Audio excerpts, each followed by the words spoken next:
কি রে বাবা, কি হইছে? আব্বু আমি একটা ডিসিশন নিছি, আমি বিয়ে করব। এই ওর বয়স কত? আমি কি জানি? কি তুমি জানো না মানে? এই তো হবে 7-8।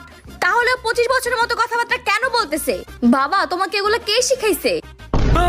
এই তোরা আমি কখন শিখাইলাম? মনে আছে ওই দিন? আব্বা আম্মু মারতাছে। আমারেও তো মারে। লজ্জা লাগে না বউয়ের হাতে মার খাও? সাহস থাকলে বিয়ে কইরা দেখা। দাঁড়াও, আমারও সাহস আছে। কি তোমার এত বড় সাহস? দাঁড়াও, আজকের মধ্যে তোমরা দুজন আমার জন্য বউ খুঁজবা, না আমি বাসায় বাসায় আন্টির মেয়েকে বিয়ে করে ফেলবো। এখন মেয়ে কই পাই? এই মাথার মধ্যে ঘিলু কিছু আছে? ও বলছে আর মেয়ে খুঁজবা তুমি? তুমি এসব করছো না, তুমি এখন সবকিছু ঠিক করবা। বুদ্ধি পাইছি।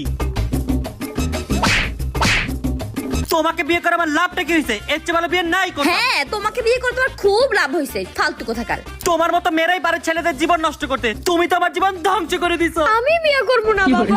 ইয়ে